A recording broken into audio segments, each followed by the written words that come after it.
Hello, everybody. My name's Justin, and I'm the project lead for INT. I hope this is really live. Anyway, I just want to take a second to introduce myself. Like I said, I'm the project lead for INT. I'm also the CEO of Starboard Games, and I've helped create some of the, well, not some, most of the lore for the project in tangent with my writing lead and creative director. I'm going to give them a chance to introduce themselves right now, and then we're going to kind of jump in to the lore of INT and have discussion about that on a lore panel here tonight. So, Blind Caesar, why don't you give the world a shout out? Tell them all about you. What's up, world? I'll never talk like that again. Hi, I'm Blind Caesar. I'm the writing lead for INT. I put words on digital paper. It's great. So yeah, I tend to focus on writing the characters and the dialogue right now. I've worked on some lore pieces, and it's gonna be a great discussion today. Okay. I'm Brian. I'm creating a lot of the planetary systems and other lore documents. And yeah, I'm looking forward to discussion. Both Brian and Blind Caesar Christopher have done a great job so far on the project, and they know that, but I wanted to take a second to thank them for all their hard work and their teams, their respected sub teams, and their hard work so far on the project. So the purpose of tonight and what we're going to do tonight is I'm going to take a moment to kind of give the people out there listening or interested a brief overview of the lore for the game. After I give a brief overview, I will turn it over to Brian, Blind Caesar. We have some actual points of discussion we'll talk about. Following that, we'll have a Q&A. And if anybody out there has a comment or something they want to ask us during the live stream, you're more than welcome to post a comment on YouTube, or I'm sure our PR director who's here as well will let us know if someone posts a comment on YouTube or not Trello, Twitter or Facebook. Okay, well, Zane, since you're here, do you want to say anything real quick? Tell anyone who you are. I forgot. Hello. My name's Jonathan, PR manager, director, whatever you want to call me. We actually do have a question already. Just let you know. We have a question from Blind Caesar 9004 that says, "Why is that Blind Caesar guy so sexy?" Years of work with exfoliating creams. Well, there's the answer. I mean, I couldn't answer that one. Only the person who asked the question to themselves, they're the ones who can answer that one. So we like to joke here at INT. So, all right. So let's dive right into this. I'm gonna kind of give a crash course on the lore background for the game. And I might go through it pretty quick, so if anybody has a question for clarification that they need to ask me, feel free to post a comment. I'll be glad to stop and address something in more detail if I need to. Before I begin, let me just state first that everything I'm going to say is already on our website, www.int-game.net. You could check it out on the Story tab or the Faction tab. Most of this information is going to be straight off of there. So let's begin. So the INT universe right now, the current start date or the current year is 2248. It's actually December 29th, 2248, so it's right before the beginning of the next year. There's been a 10-year civil war that has been ongoing between two factions, the ACP and the UCE. That's where the game begins. But we've fleshed out a lot of lore before that point. I mean, we go back all the way pretty much to the beginning of the 21st century, the century we're living in now.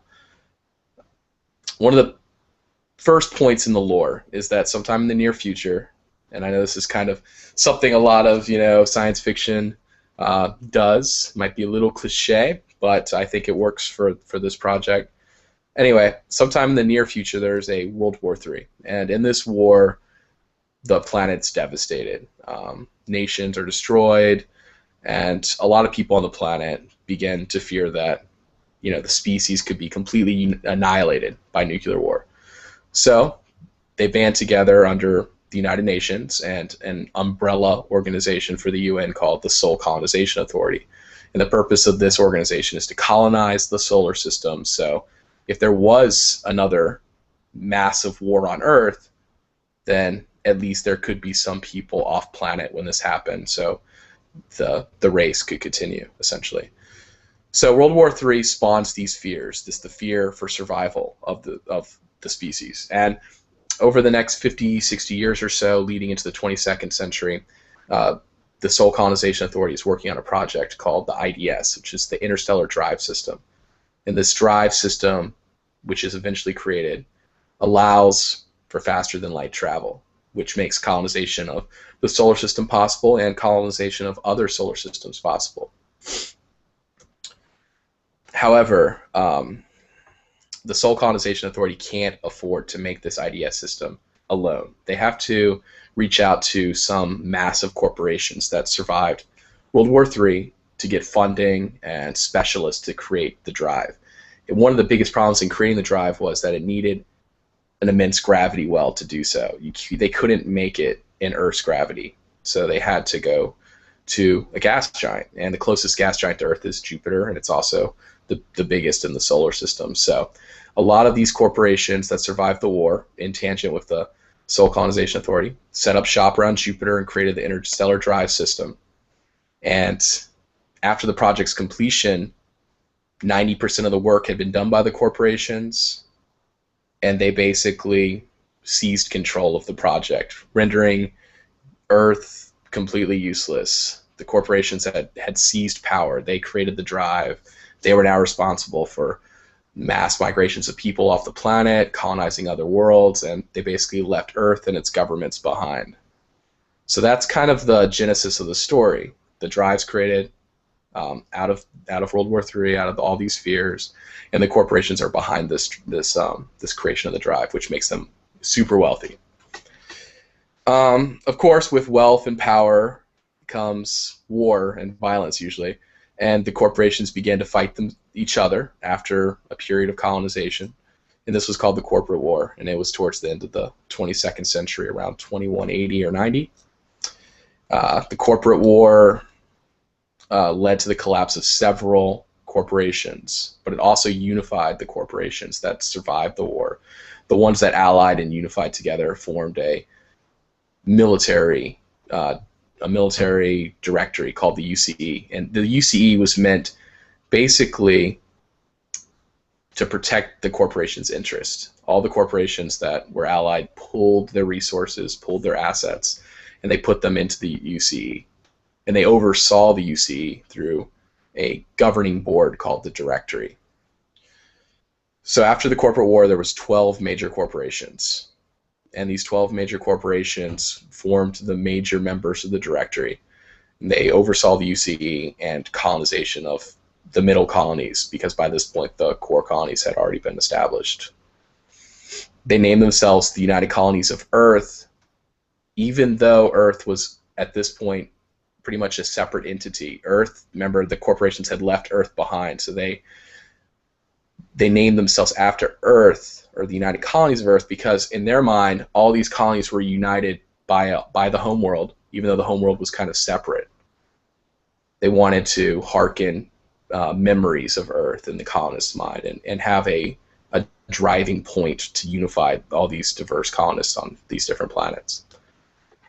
So there was a period of peace after the Corporate War, and during this period of peace, 2 of the corporations on the UCE directory were destroyed in peacetime, which is ironic. But both of these corporations tried to colonize a greenhouse planet called Venus, which is in our solar system, and they both failed. And it's a big mystery what caused these 2 massive corporations that pulled a lot of their resources trying to colonize Venus. Why did they fail?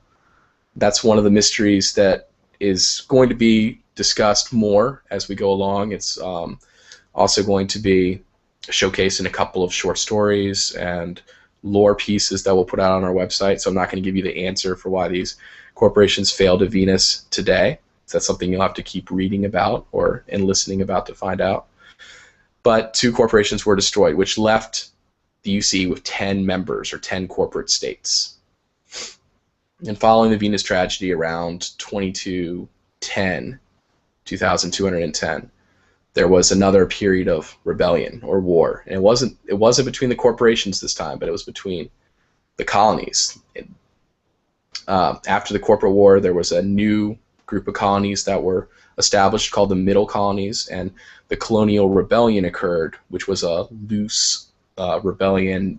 A lot of these planets had separate leaders to the rebellion. There was no real coordination, but they were rebelling against the UCE as a whole. However, since they weren't coordinated, the UCE was able to quickly crush this rebellion and basically, install their own governors and leaders on these planets to make sure that they remain loyal. And after that rebellion, there's a period of about 20-25 years where the colonies are firmly under the UCE's control, but there's still a thought in a lot of the colonists' minds that they don't want to be part of the UCE. They don't want to be part of this core group, these corporations. They do all this mining and refining for the UCE. They build a lot of the materials for the UCE.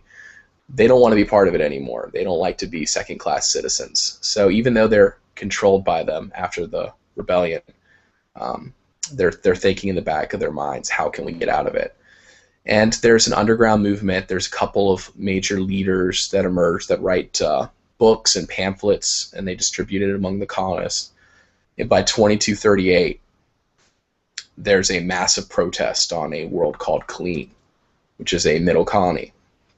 And during this protest, I think the number's around 10,000 colonists are killed, but when a bunch of explosions or bombs go off. And the investigators on Colleen, find that the UCE were the ones that planted the bombs. However, the UCE denies it.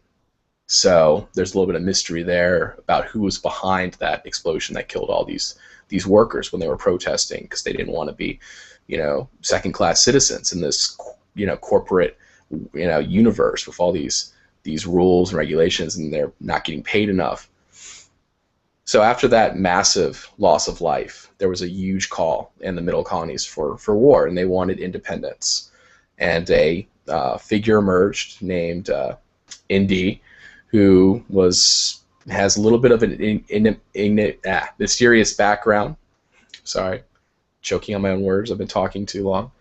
But he has a little bit of a mysterious background, and he's able to pull a lot of these, rebellious underground movements together and form the Atlas Confederacy of Planets, which is a group of planets in the middle colonies that declare independence and declare war on the UCE, United Colonies of Earth, which begins the Interstellar Civil War, which has been going on 10 years before the start of the demo, our game. And that's the lore of INT in a nutshell. I mean, there's a lot more I could elaborate on, but those are the big points that lead up to the start of the game. So we'll go ahead. I'll bring Brian and Blind Caesar back on. Anything you guys want to add to that brief statement of how the universe came to be?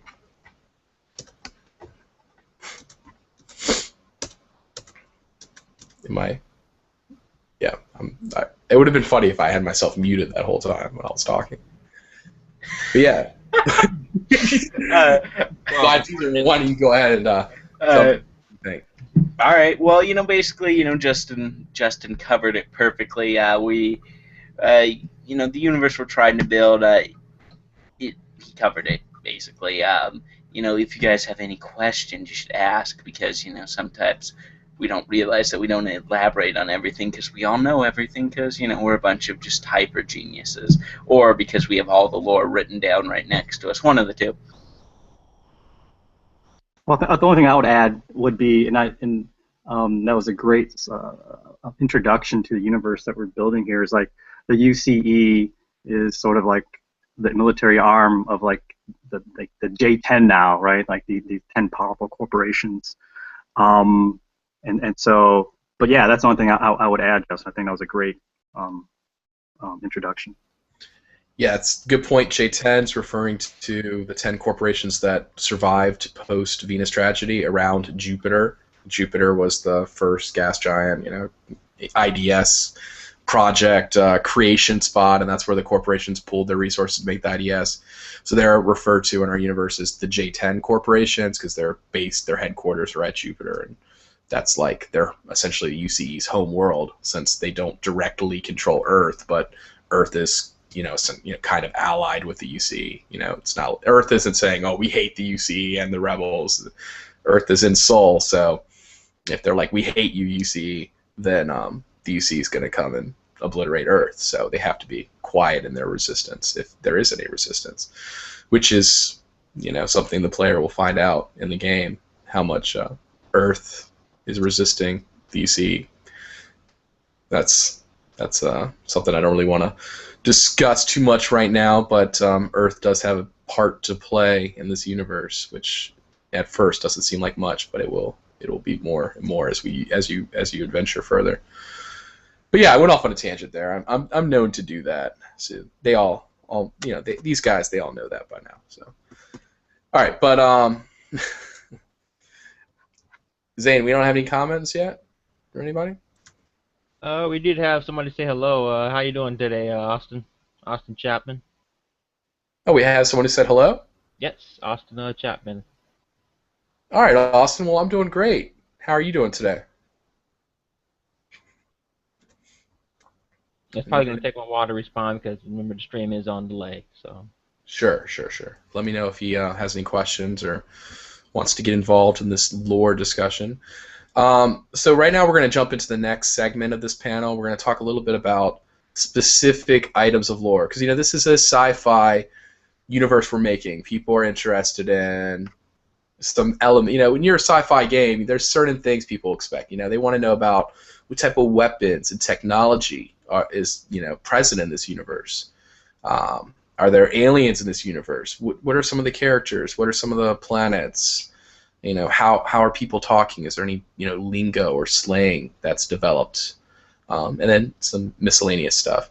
So that's kind of the order that we're going to go. We're going to talk about aliens, weapons, characters, planets, dialogue, and just miscellaneous lore bits.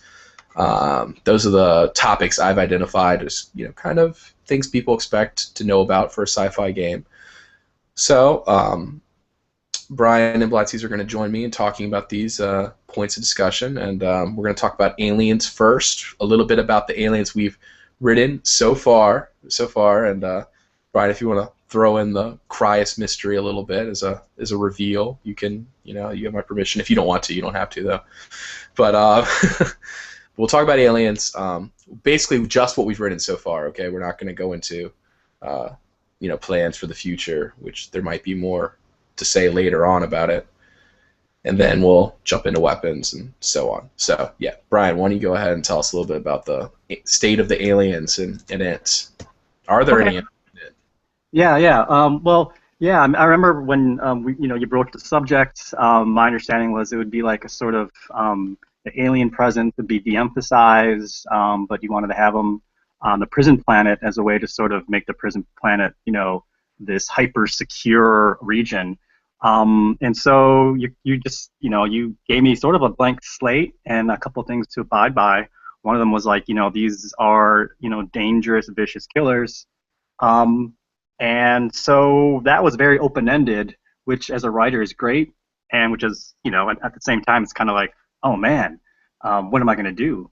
And so I kind of gave myself a limitation. I mentioned this, I think I mentioned this in the writing jam that we did a while back, but I used rock, paper, scissors.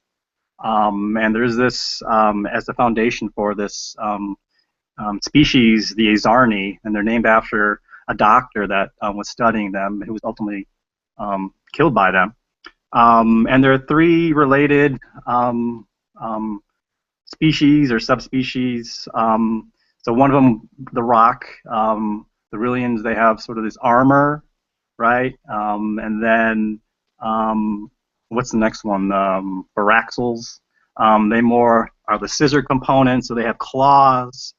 and the third one are the Venators, and they are sort of like the paper, and they have wings, and they're mammaloids, equally adept on two or four limbs, and yeah, they were fun. They were fun to create, and so if you can escape this like crazily secure panoptic prison, Jalen on the planet Taros or the moon Taros, then someone would have to deal with these killers out in the swamps.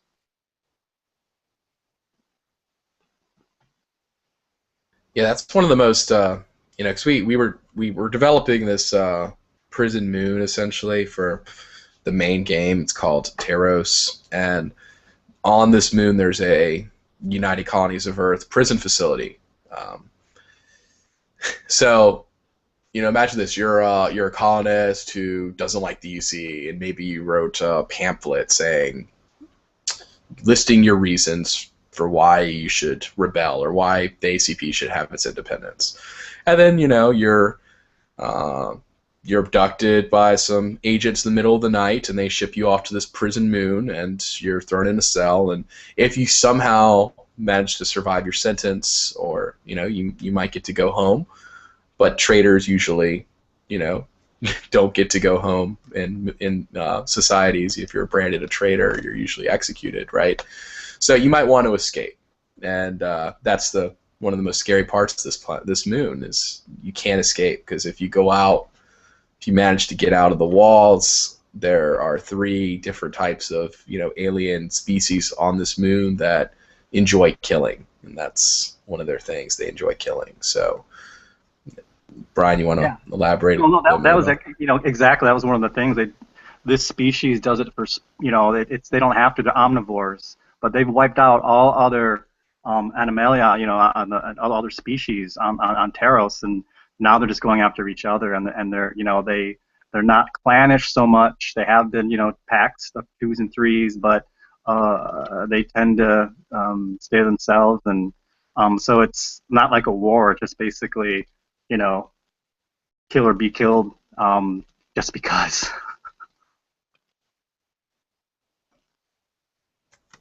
Exactly, and I know you've been working on Cryas, which you haven't really shared with the team yet, but do you want to say anything about the mystery of Cryas real quick before we see if there's questions?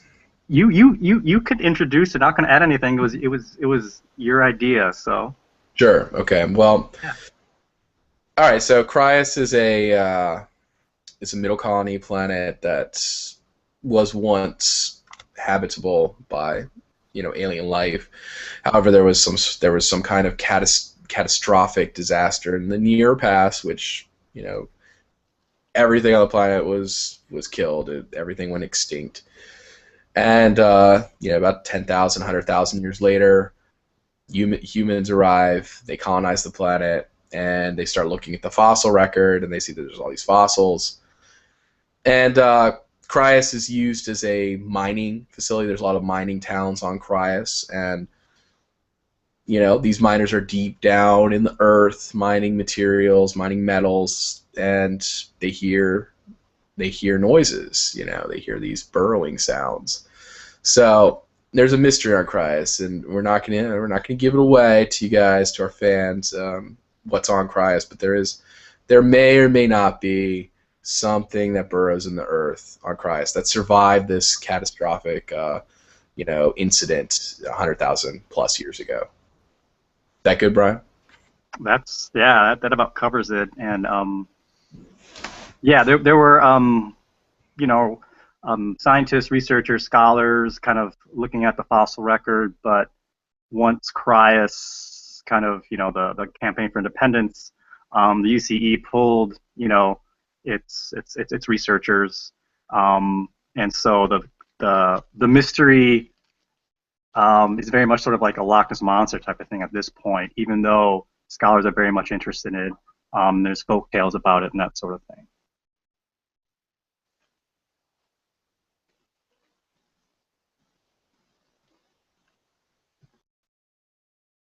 Okay. Well, thank you, Brian. PC, do you have anything you want to add to the alien question? Because I mean, I see we have some questions on here on the side, but none of them are directly about this. So I want to save them until we're actually talking about it. Is there anything you want to add to this, or are we ready to move on? No, I think we've kind of covered all we can cover right now about aliens. So yeah. Just real quick, Zane, is there any new questions about aliens in specific that we can talk about, right? Any questions about that or not? Because I see the questions and just want to make sure those are the only ones. So Yeah, those are the only questions that we received currently about the discussions at hand. So. Okay, I'll answer this latest question, which is out of curiosity. Do you guys have any concept art? We have a lot of concept art, so if you want to go to Facebook and look at INT Game, there's a whole bunch. And if you want to go to Twitter and look at INT Video Game, there's a whole bunch. If you want to look on our website, on our forums, int-game.net, the community section, there's lots of concept art you can look at. Do we have any concept art specifically about aliens? We have not actually developed the concept art for the aliens yet, but that's forthcoming. So we'll have a big update about that when we actually do get some concept art for it. Should be in the next month or two. We'll get a picture for that. And then we have another question about dialogue, I see. So what I'm going to do is I'm going to move characters up and let Blind Caesar talk about the characters so he can talk about the dialogue. Well, dialogues later on. How about this, Blind Caesar? How about you talk about the dialogue now so you can answer that question and just kind of go into that for a minute. All right.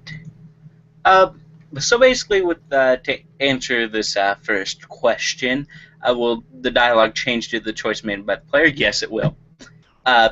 Even in the very first level, we have choices that will dramatically affect how things play out in dialogue. Even the very first interaction you have with an NPC is going to involve these choices you made very early on, the choices you make when you first start the game, that sort of stuff, as well as the dialogue choices you make throughout the game. The dialogue that if you decide to kill someone, that'll affect some of the dialogue choices. It'll affect how people react to you. We very much want to make this game something where the player's choices really do affect the game. In the same vein as, say, your BioWare games, except we kind of want to take it a step further. Sometimes it feels like your choices don't even matter in those games. We want to make sure your choices do matter. And so that's our goal. The dialogue, it's going to definitely affect later lines of dialogue and such. So anyway, moving on to more about dialogue. Each character is going to have a unique voice, which sounds, you're just doing a unique voice for each character. It sounds easy. Well, we plan to have a ton of randomized companions. We want to make sure that there's as many companions as humanly possible.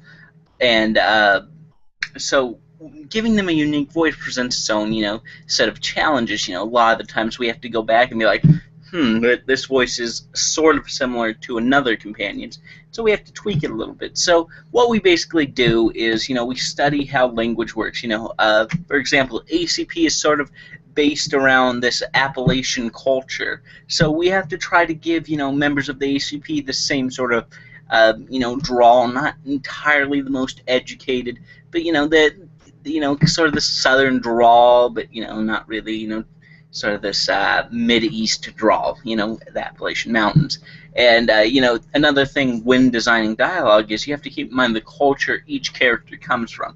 We have characters from all reaches of the galaxy whose cultures may be different than anything we've ever seen today. So, a lot of it is creating an amalgamation of cultures that are basically like, hey, we're going to put Middle Eastern culture together with the Appalachians. It's not an example of what we're doing, but you get what I mean. And so that's a big part of making the dialogue unique, is making sure you have a solid background for characters. And so, the dialogue itself, we focus on trying, because this is a text-based game, it's sort of hard to get, the right tone across with just text.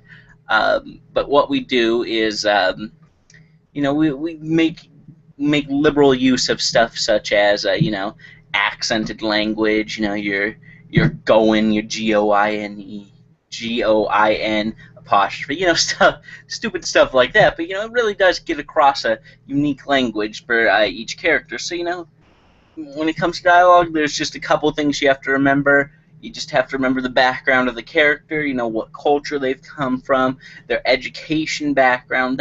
That's what's really key to developing a voice for a character. So, that's pretty much dialogue in a nutshell, how we're designing it. Soon enough we're going to be posting examples of dialogue so you guys can see, wow, this guy sounds interesting. And, if you check out some of our social media feeds, including Patreon, you'll see sort of how we develop a character's background to affect, their dialogue, and you can see examples of each character's dialogue. So check that out. And Brian, Justin, anything else to say when it comes to dialogues?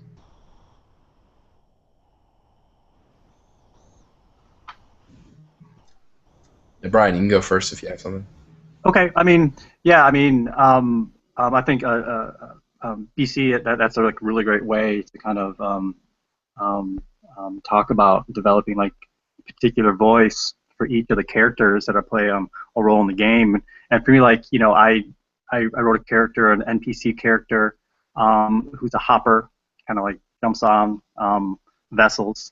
And so for me, it's like, okay, I think of the age as well, and what sort of culture that would be like just living on the streets and hopping vessels. And so I would kind of listen. I would try to hear that life, that lifestyle, that world come out in the words that like I kind of type or write down. And when I hear that, that's when I know I got something, as opposed to trying to make that character talk himself. It sounds weird, but I think like when you sit with a character and you kind of conceptualize that in your mind and think about like what would it actually mean to be a hopper in in INT, and then you kind of like think about the spaces, the places, the interactions, what is the social sphere, and what will they talk about, and what would be like the slang and the discourse. So that's something that I think like DC was alluding to as well, but something like I would think about. We have a comment here.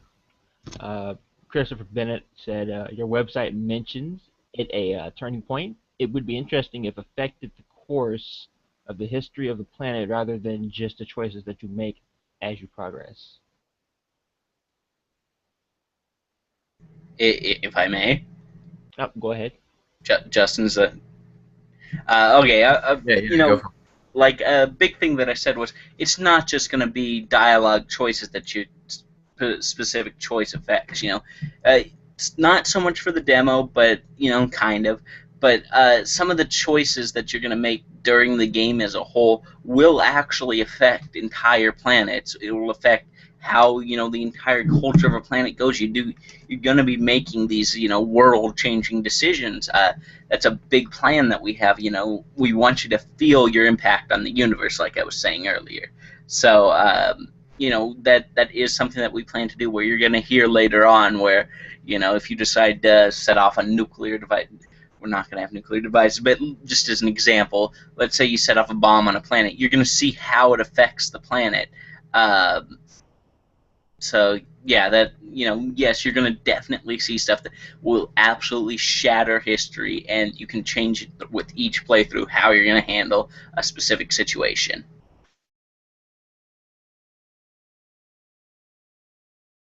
Yeah, great discussion here. Thank you for everybody who's been asking the comments.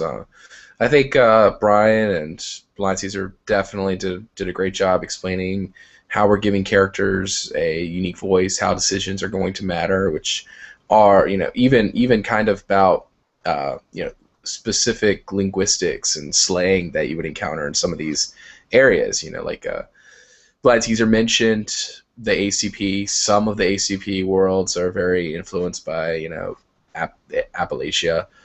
Which is a mountain region on the eastern coast of the United States, which has a very distinct culture.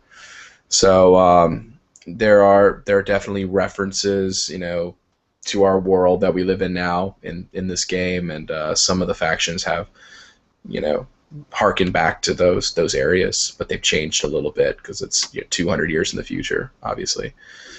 But yeah, that's the great discussion.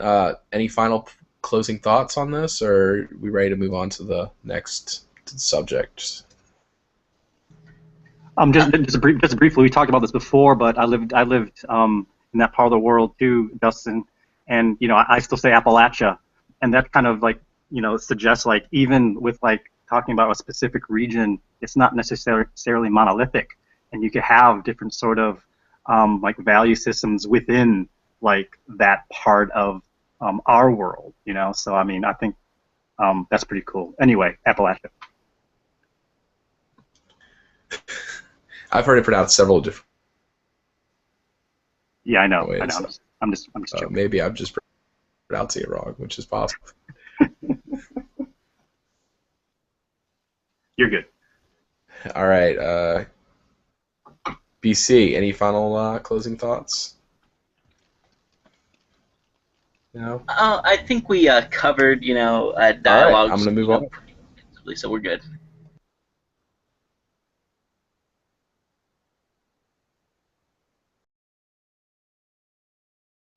Justin, I have reason to believe that you're lagging. I'm lagging? Oh, God. Yeah, I have reason to believe that you're lagging. All right. Okay, brief pause real quick.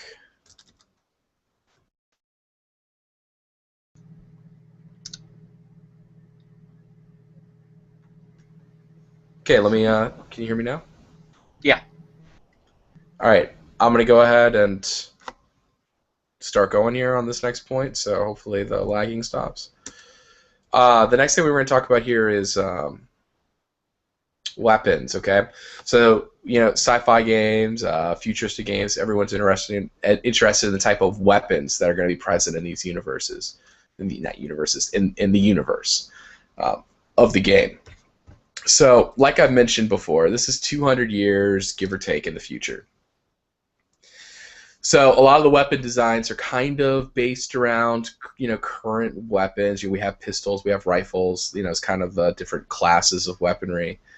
But there's different types of rifles and pistols, different, base classes of the guns themselves. So in the future, in the INT future, I should say, people aren't really using, I guess it would be projectile-based weapons like we are today in modern times. There's been new technologies that have been created. Now, that doesn't mean that projectile-based weaponry is completely gone. There still are some that you can find in the game and in the world. It's just not as common as some of the other newer weapons, newer forms of technology that have been introduced in the past 100 years or so. So the first type of weapon that you'll find in INT is called a magnetic-based weapon. Okay, basically they're the most common weapons that you're going to find on terrestrial operations or ground side, planet side. You're going to see people using magnetic-based weapons. They're able to operate in a vacuum seamlessly. So it basically, because of their strengths, it's a standard issue rifle pistol for the majority of military forces. However, using a magnetic weapon on the interior of a spaceship or inside the ship could be dangerous. Misshots can cause breaches and damage. So be careful if you use one of these on the inside of your starship. But basically, the design of the gun, the design. A Gauss rifle is closely resembles a bullpup style rifle. Slugs and battery power combined into a reloadable, rechargeable clip. So there's also like a subclass, which is a railgun. So that's the first type of weapon class, magnetic-based weapons. And this is like the first time I've been talking about weapons in like public. So just kind of getting my thoughts together for it. So we have magnetic weapons. We also have laser weapons, which are rare. You're not going to be finding a lot of laser-based weapons, kind of laying around. But they have been seen. The variety of sizes of laser weapons exist, from a pistol to a capital ship-size, laser weapon exists. They're a higher level technology. It's going to take more skill points or more training to actually use a laser-based weapon. They're seen less in the outer colonies. They're more of a core-based weapon. They're expensive, and they suffer from long recharge times or long reload times. They're also shorter ranged weapons, but they have the potential for massive destruction. I have a question about the laser-based weapons. Okay, yeah, what's your question? All right, so with the laser-based weapons, I know that you mentioned a capital ship-sized laser weapons. Is there a possibility that we could dual wield the capital ship-sized laser weapons? No, definitely not. Definitely not. I don't know. Are you being serious in that? Is that a serious question? Capital ship size? You're not going to be able to hold that in your hand. Unfortunately, Hercules doesn't exist in the game. It's a real shame, really, but he doesn't exist. He died in the fire of '99. Yeah. Oh God. Yes, we have laser-based weapons from variety of sizes for them. They're rare. They're more rare, harder to find. We also are using. We've also incorporated melee weapon, not melee, like knives, swords, different types of handheld, cutlery weapons. These weapons, they're not. I don't know what I should say about these. They're not like, there's nothing special about them. Like, it's not like it's a lightsaber or something you would see in Star Wars. It's a knife or a sword. So if you're going to use, like a sword in combat, and you have to run, say, 20 meters or something, or you have to run a distance, and there's a bunch of soldiers with laser weapons aiming at you, you're probably not going to survive that. However, these types of weapons are preferred by assassins and other cutthroats. In close quarters, they can be very devastating, but really the best place to use them would be on the inside of a ship. If you're being boarded, you might want to use a melee weapon because, like we've discussed already, a magnetic weapon could blow a hole in the side of the ship. So these weapons, there's no real risk to the actual interior of the ship if you're using one. So that's why that's the important note about them. And lastly, we have legacy weapons, which is our term for old world weapons like you would find on Earth today. And these weapons are exactly like you would find on Earth today. They require ammunition. Some of the designs are based off of current guns you might find out there in the world, like an AK-47, which are long-lasting, durable weapons. So propellant-based weapons, legacy weapons, they're still seen throughout the galaxy, but they are less commonly produced. The ammunition for them isn't really made anymore in this point in the universe. I mean, like, they've been out of style for a good 50 years or so.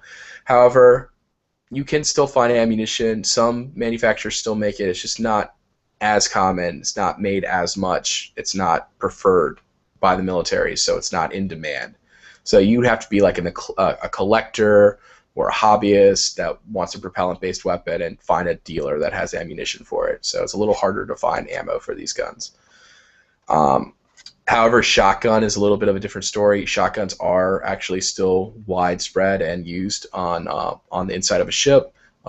Again, if you're being boarded and you have a shotgun, it's close quarters, narrow corridors. The shotgun is a preferred weapon because it's not going to damage the hull of the ship, and it's good at mowing down people at close range. So those are the 4 weapon types, and a little bit about each one of them. Anyone else have anything they want to add to the weapon types? Well, besides, the weapon types themselves, you did a good explanation of them. But, a lot of these weapon types, we've done our our research on to whether or not they're possible or not, and they are. These are things. A lot of the theories we have behind weaponry is grounded in actual science.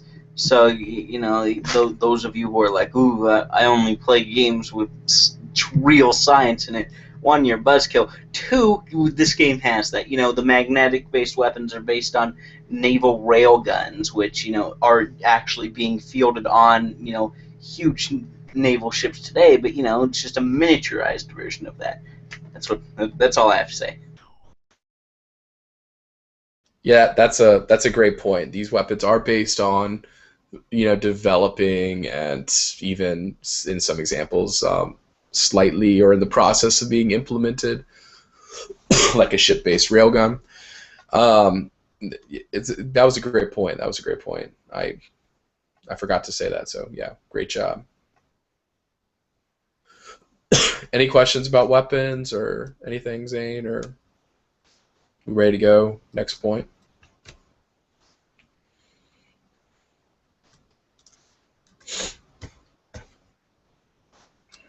Am I lagging again?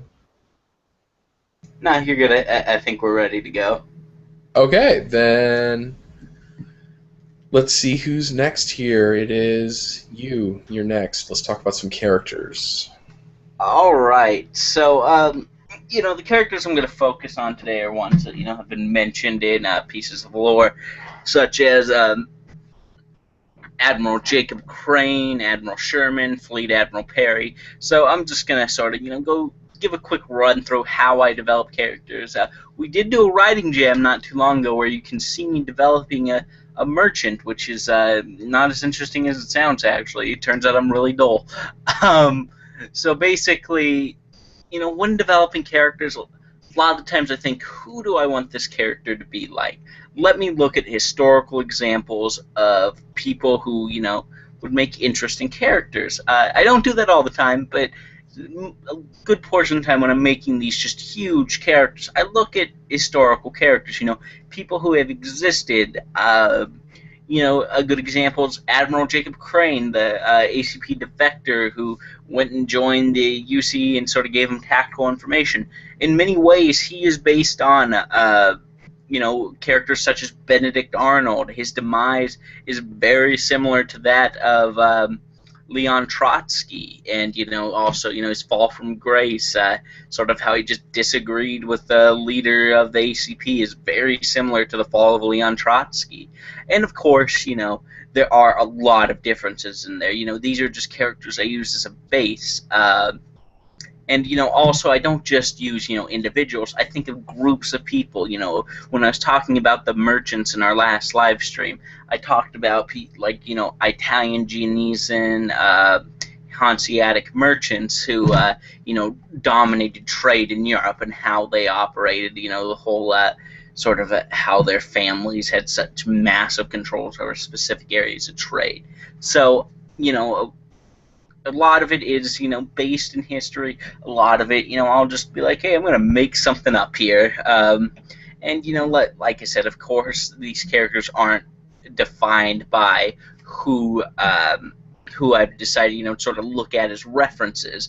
A lot of the times I look at these references just sort of see how did these people speak, what were their backgrounds, how educated were they, why did they leave a particular faction, just to get an idea of how humans have actually operated. And that's a big part of the character development process that you don't hear talked about a lot. I mean, because I think a lot of times people are afraid to say, yeah, I base my character on this because it sounds like they're stealing. In fact, it's an amalgamation of characters, and it's just your own creation that you're just looking at other people to be like, that's how a real human works. Interesting.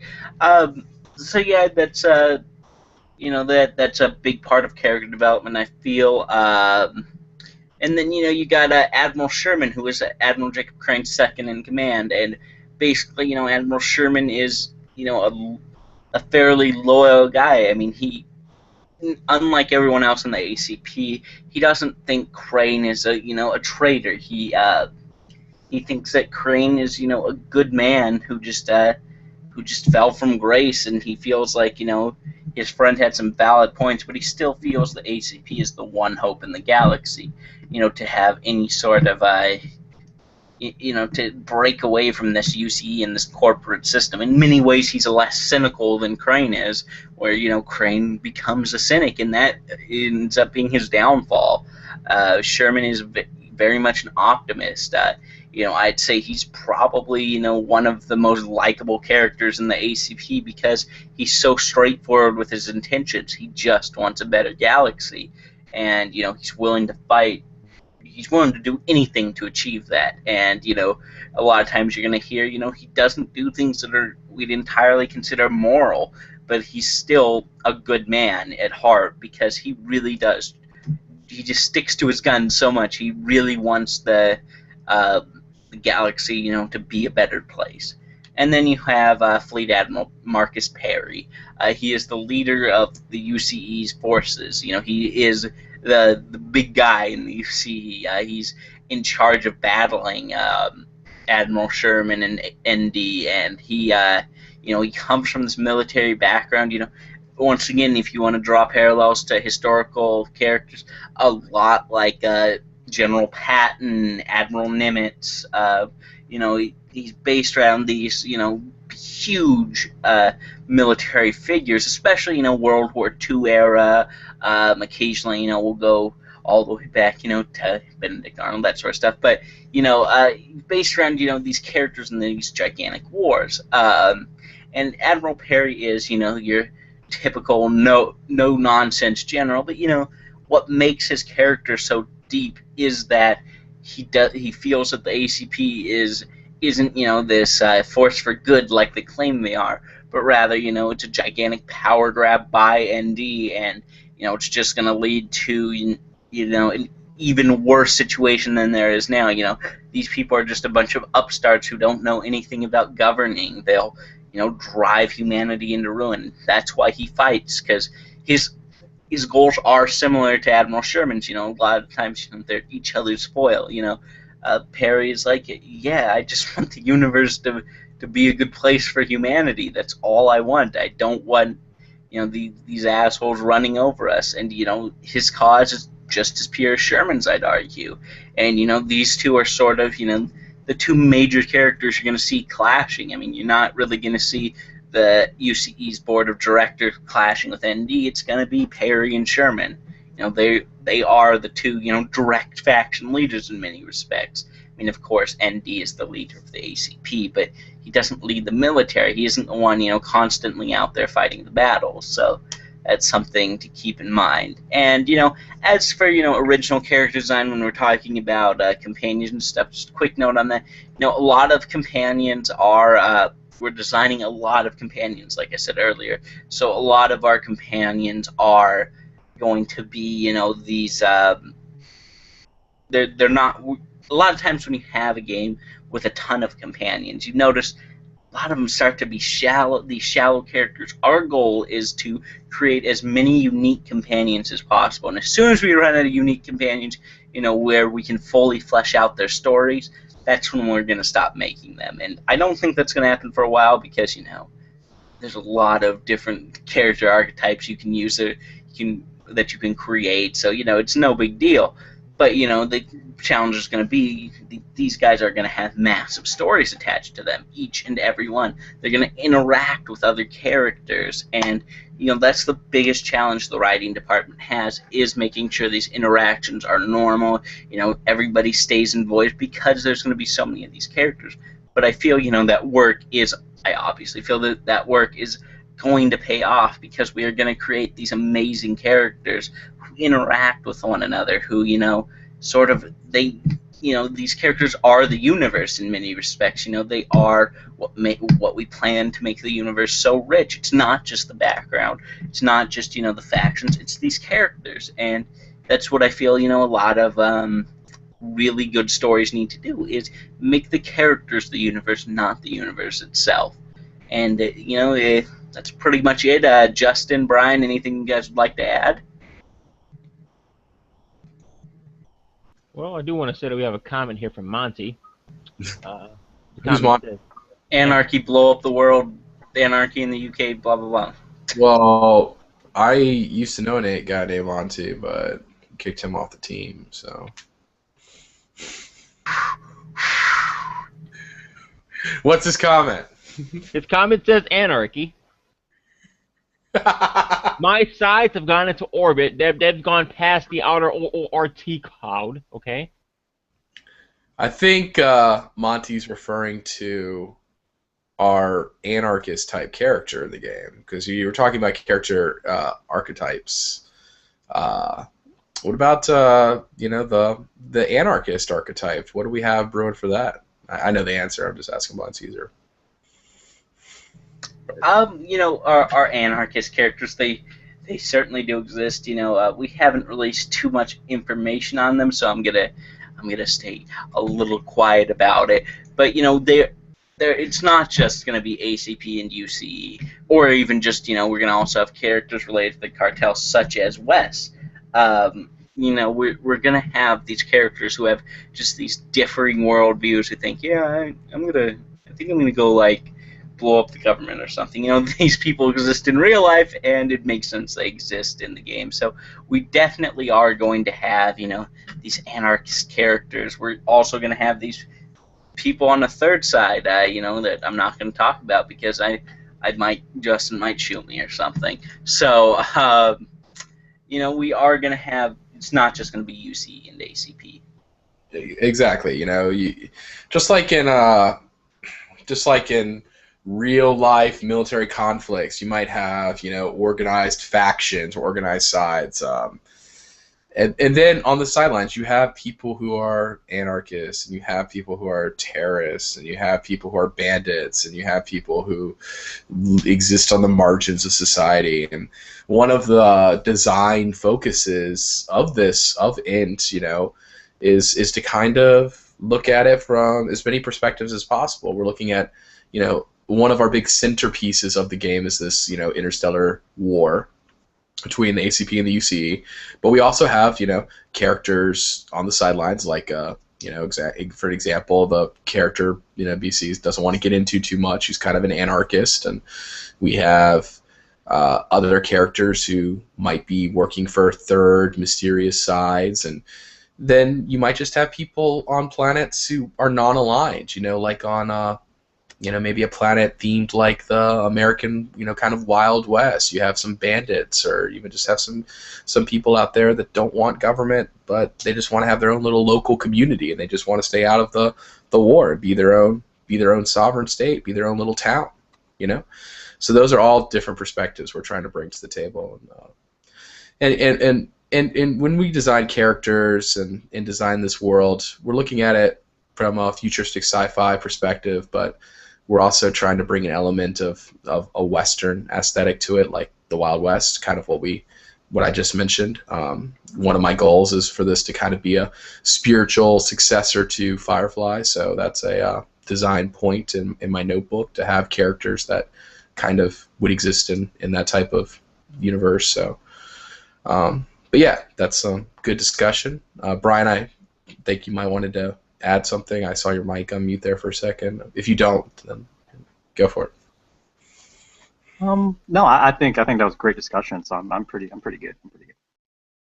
Pretty good. All right, Zane, any comments on social media or on the YouTube channel?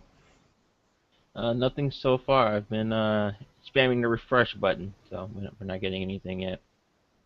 All right, viewers, I know you have some questions for us, so now's the time, because we don't do these very often. So you can watch the video later when we're not live and we're not there to answer your questions, or you can ask your questions now. Okay, let's move on to the next point then, which is planet development, which is Brian. Yeah. Well, basically how it works, right, is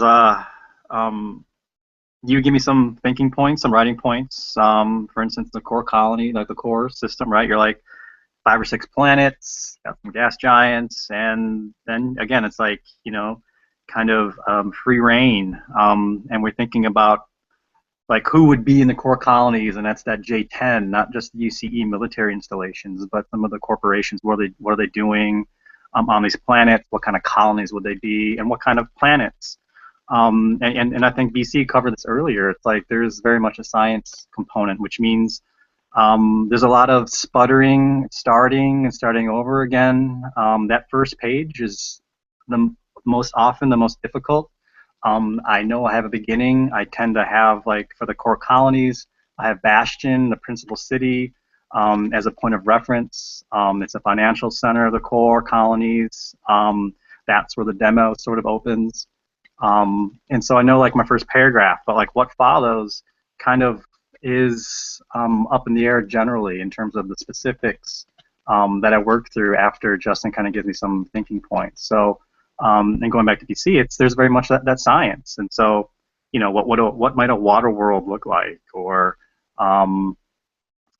you know, if I want to have lightning harvesting on a planet, where would that happen? What kind of environment on the surface needs to be in place for that to happen?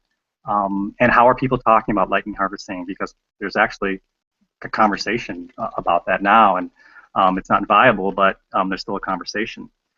So there's a lot of, you know, light reading and maybe some not so light reading, and as I write. And so, you know, we did that live writing jam a few weeks back when Justin and I started working out some of the writing points or things we wanted to include for the Cryas.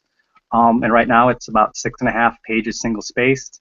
It would have been maybe completed a little bit earlier, but I was doing some other peripheral writing that took up some time too. And so yeah, and what's cool about the planetary sort of system is it kind of has like, it's like Janet's face, right? It's looking forward to like the game, but also I get to look backward too as where I've been, and so I get to include references to some of the earlier colonies and settlements.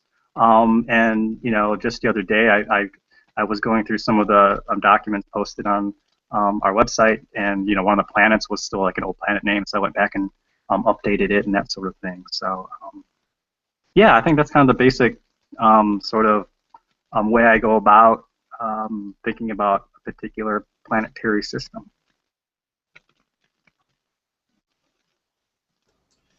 Yeah, that's a great explanation for how we're thinking about writing the planets. You know, just kind of to follow up on it, what was your favorite planet to write? You know, you've done several now. What's been your favorite system? What's been your favorite planet?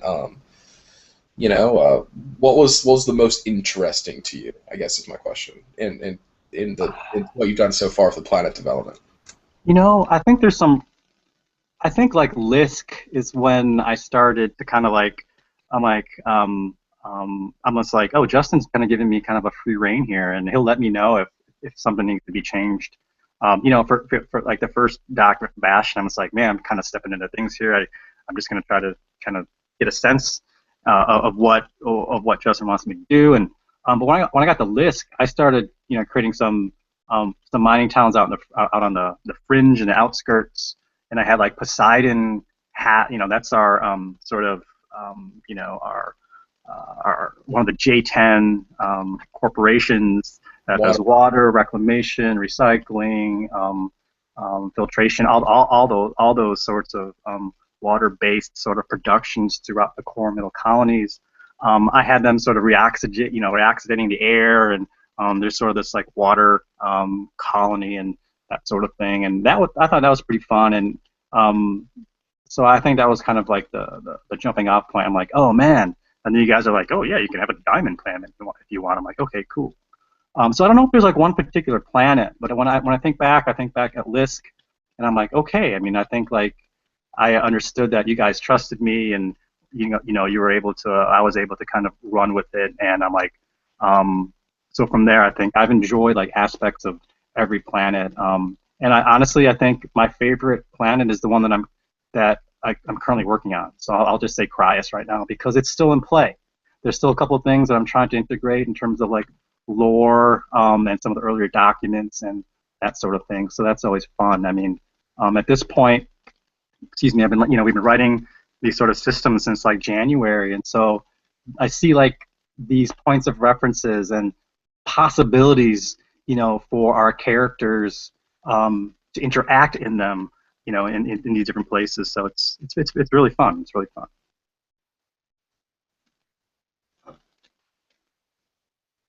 Yeah, it's a great time. Just to kind of give an example, on the latest lore piece I did for the site about Alexi Thompson, she is an assassin. If you check out int-game.net, you'll see how she, is holding up a head with a sword. So she was an assassin. We're talking about these swords now. Assassins like to use them, right? Well, anyway, to connect it to what Brian's doing, I had her. She was born on Cryas, and her parents were killed there, and she's a child of the war. She's only known war and the ACP essentially. But this is kind of connecting the dots. So we have a character here who's becoming an influential galactic player, a leading assassin, if you will. And, her roots are on this little, mining planet that was one of the first to join the ACP in the rebellion. So she's only 16 or so at the time when she kills Crane, which is a character BC developed. So I killed off his character. Well, he killed him. To be fair, BC actually killed Crane. I just provided the way for him to meet his demise. So, but yeah, no, it's what we're doing here in writing work. We're connecting the dots. One of us does something. We always try to find connections and find ways to connect it to other elements of the lore. So, but yeah, great discussion. I do want to add on to there that I believe Alexis Thompson is located on the forums under the... Oh, no, she's not. Yeah, I don't think she is yet because, we had a writer working on her off some notes I gave him, and then, basically, long story, we have some additional work we have to do with her before we can post that up there. But for right now, if you want to read more about her, check out the post on the main page of the website. But yeah, great discussion on planets. Anything else to add here? We want to jump on to the last little segment.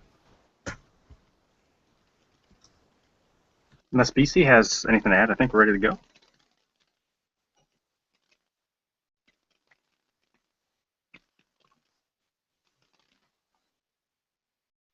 No, I don't. Sorry, my mouse wasn't working. It was great. Okay, so the last thing I want to talk about is miscellaneous lore. Okay, these are some elements that you might see in science fiction, other science fiction projects. I mean, some of the stuff I've wrote down on my list here. I've seen these bits of lore in games like Eve and Halo and Star Wars, and other Star Trek, big franchises out there. Okay. Part of what we're doing here at INT is we're developing our own narrative, we're developing our own story, and while we might look at other things for points of reference, we're trying to be, for the most part, unique. We want to have a unique universe. We want to tell a unique story, and we want to give the player their own adventure in a world, in a universe completely created from scratch. So some miscellaneous bits of lore that I want to talk about: artificial intelligence, clones, and even to a lesser extent, like super weapons. Or the only super weapon we really have right now is nuclear weapons. So that's kind of the one I'm going to talk about. So with artificial intelligence in the INT universe, smart AIs like we're kind of imagining right now, just right now in the 21st century, we kind of imagine a smart AI will eventually be developed that's going to be able to have it will be conscious, and it'll be extremely intelligent, and Skynet, it's going to take over the planet. That's one of the big fears about it. I was reading something the other day from, I believe it was, I don't know, someone will probably check me on this and I'll be wrong, but I want to say I was reading like a little entry from Stephen Hawking. I think it was Stephen Hawking who was writing about the dangers of AIs, and he said, well, one of the dangers could be that they could take over the human race. And and there's a lot of fears about AIs out there, you know, and there's a lot of people who are pushing for it and trying to develop it. So there's arguments on both sides about AIs. For the INT universe, there is artificial intelligence. Okay, I just want to state that, but it's not super smart. It's not able to enslave humanity, which is the greatest fear, from some people, like you see in the Terminator or something. There are AIs, they are in development, they are in prototype stages. They have not been introduced in every single ship. They've not been implemented in every piece of device, but there are corporations in the UCE and to a lesser extent on the ACP side of the war that have been trying to develop AIs to coordinate fleets and battle plans, but they have not become widespread in the universe and in the war. So you might find one out there, but it would be rare, and it's not something that's extremely intelligent. But it is a very sophisticated computer and piece of technology, which is impressive. So that's kind of the state of AIs in the universe right now. Another point that I want to talk about is cloning. I want to say that cloning is not going to be on the level that you would see in Star Wars: The Clone Wars, for example. They aren't making millions of clone soldiers to fight in a war. The reason for this, it probably would be possible right now, to use cloning technology. I imagine if world governments put a lot of money and time into developing cloning technology right now in the 21st century, you could probably clone a person. I mean, very easily. I believe it's rumored to have been done somewhere like North Korea or something already. But that's something that people have shied away from in this universe. There has not been widespread cloning of people. There are not clone soldiers fighting in the war. We want it to be a story, very very human story between these two sides, these two factions, and their ideologies and the people in them. So if you have a bunch of clones or droids, fighting against each other, it kind of detracts from the story of the war and of these people in the war and their voices. And that's something I want to represent. So there aren't clone troopers or anything like that, but there is cloning for like organs and for body parts. So say you lose your leg on a battlefield, then maybe there's a piece of technology out there that allows for cloning of for a limb or for an organ to replace an ailing organ in your body. So there's medical uses of cloning for organs and other things, but not for like full recreation of a person. The last one I want to talk about was nuclear warfare. This kind of goes back to the beginning of the discussion we had, which was with World War III. In World War III, in this universe, it wasn't complete Armageddon like in Fallout 3 or anything like that, but there was an exchange of ICBMs, and there were cities that were completely destroyed, and there was fallout and whole areas of the planet that was rendered inhabitable. So the survivors of that conflict, part of the reason why they wanted interstellar travel and interstellar colonization was to get away from that. They didn't want to live on one planet where someone with a butt end could destroy the entire planet at their whim. So there's a collective fear and consciousness in the INT universe of these weapons, and that's why so far in the interstellar civil war there has not been a widespread usage of nukes. People, the factions have not been using them because they're, to a certain extent, both the factions are afraid that if they do use them, their own people will rise up and say that what they're doing is wrong, and they'll lose legitimacy with their people. So there has not been a widespread exchange of these weapons. There have been people, however, in the universe that have gotten their hands on a nuke and used that nuke to blow up a city. There's an example of a character we've developed who's a cult leader, and he used a nuke. So they're still present, but using one is really going to undermine your legitimacy and your power in this universe. So the major militaries and factions are not using them, but terrorists or a madman might, if he has the capabilities of getting one, he might use one. So you might see them in the main game. I'm going to say you probably will see them in the main game, but in the demo, it's not going to end with some sort of nuclear fireball or something on the planet, okay? But there will be elements, there will be missions or adventures you might have where you're trying to stop somebody with a nuke, or maybe in the aftermath of a nuke if one goes off. So that's a little bit about those three lore points, and I just wanted to talk about them briefly. Does anybody have anything they want to add to those three things? Or anything else they want to talk about that hasn't been discussed so far in lore terminology?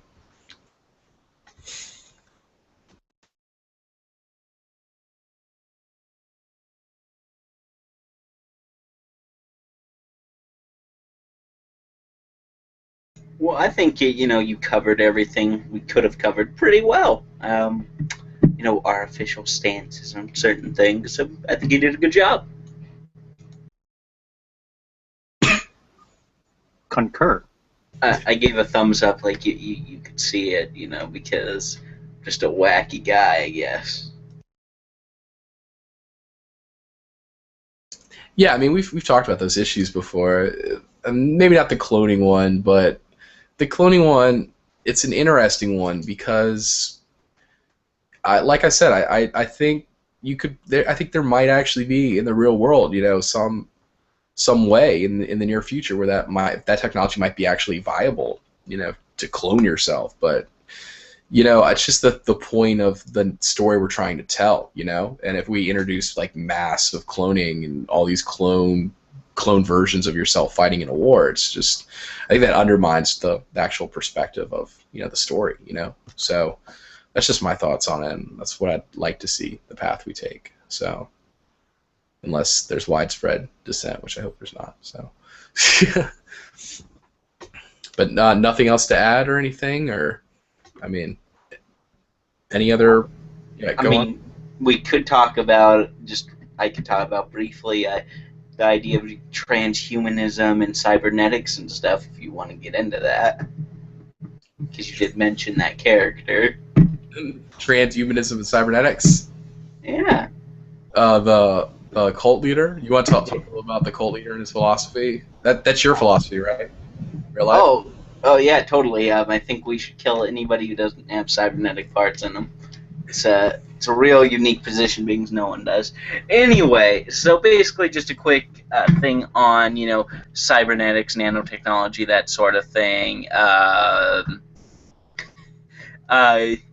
Basically, what we're going that does exist in this universe. Cybernetics do exist. Nanotechnology is sort of in its infancy, but there was and still kind of is a major cult that is basically all about transhumanist philosophy. Basically, we should aspire to be more than human, and it was led by a companion you might be able to get. He's going to be one of our randomized companions, and these guys were really into the whole, hey, we should all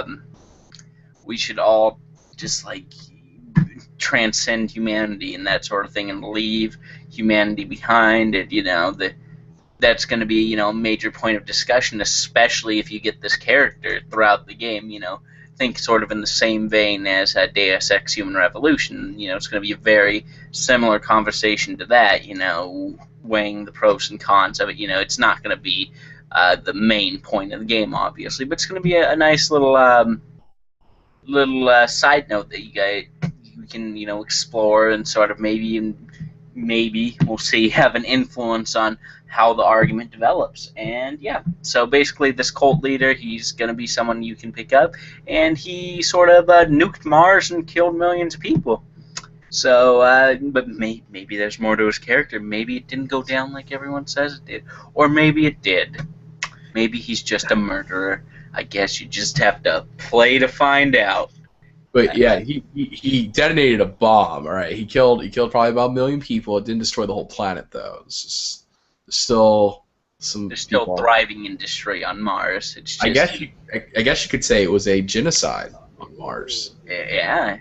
I kind of branded it as what did I say? The Red Rock incident. That's right, the Red Rock incident. And Yeah. if I remember right, he ended up working at a 7-Eleven or something afterwards, right?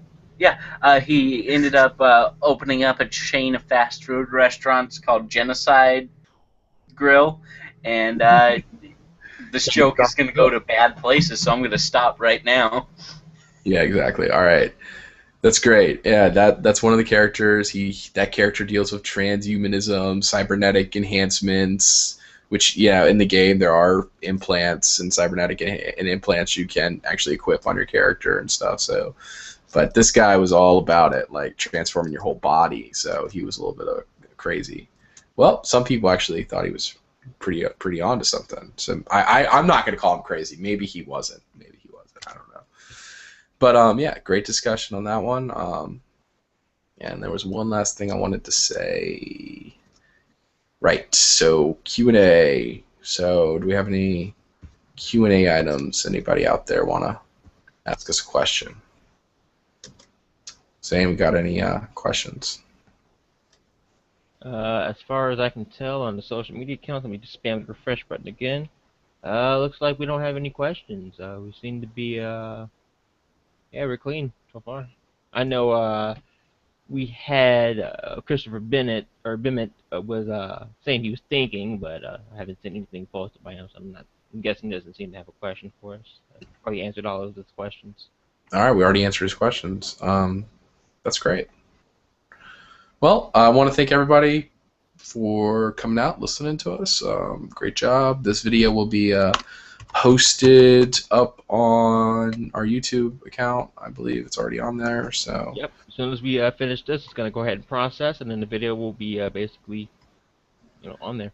So. Anyway, we can put that video up on the main site as well, so people can check it. Yes, I can. I can go ahead and do a quick embed, and then it can be embedded into a post. Okay. Well, thank you everybody for coming out, and we're going to go ahead and stop the broadcast. Why don't you guys stay on for one more second? We'll discuss one last thing and off camera. All right. Well, thanks for coming, every 4 people. Well, there was I think there was like 6 at the max. Thanks, 6 people. You guys are the best 6 people in the world, and don't let anybody get you down. I don't know. It was fun talking to you guys about the game. It was actually really fun. Yeah, it was good discussion. Hey, good discussion. Tune in next time for more words about other words. Yeah, we'll announce that next time at TBD, to be determined, sometime in the next month or two, when we have some more lore developments to share with you guys and bring down the lore hammer on some stuff. I'll call another meeting. So the lore hammer. That should be my new forum name, Lore Hammer. All right, I'm gonna stop the broadcast.